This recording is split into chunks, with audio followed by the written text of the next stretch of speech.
جناب حضرت ایوب علیہ السلام سرکار یہ اللہ کے وہ نبی ہیں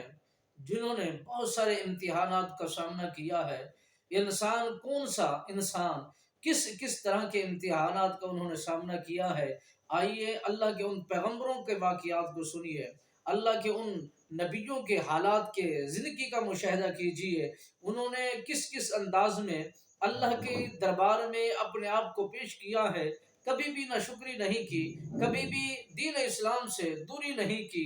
جب بھی کام کیا ہے دین اسلام کی خاطر کیا ہے، جب بھی کام کیا ہے اسلام کے متعلق کیا ہے، جب بھی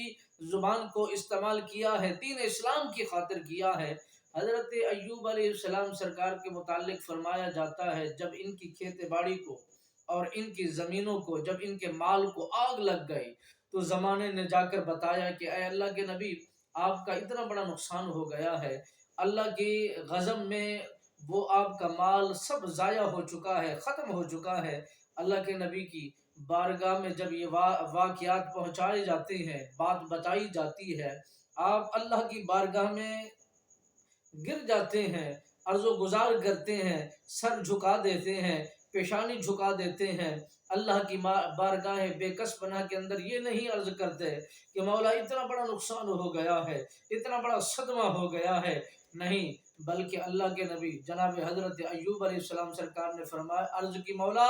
یہ تیرا ہی مال تھا، تیری ہی طرف لوٹ گیا ہے، میں اس کا والی نہیں ہوں، میں اس کا مالک نہیں ہوں، دینے والا بھی تو تھا، لینے والا بھی تو ہے۔ عزیزان من، حضرت ایوب علیہ السلام سرکار نے شکرانہ ادا کیا۔ جو بندہ شکر ادا کرتا ہے مالک بے نیاز کی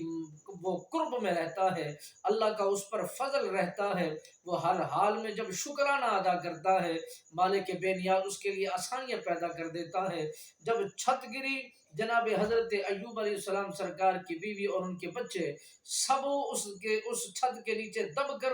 انتقال کر گئے، دنیا سے رخصت ہو گئے۔ اتنا بڑا صدمہ ہونے کے باوجود اللہ کے نبی نے نہ شکر نہیں کی بلکہ شکر ادا کیا ہے، اللہ کی بارگاہ میں عرض و گزار کی ہے کہ مولا یہی تیرا مال تھا، تیری طرف لوٹ آیا ہے، میں اس پر کیا کر سکتا ہوں، تو ہی جاننے والا ہے، تو ہی کرنے والا ہے، تو ہی بھیجنے والا ہے، تو ہی صبر ادا کرنے والا ہے۔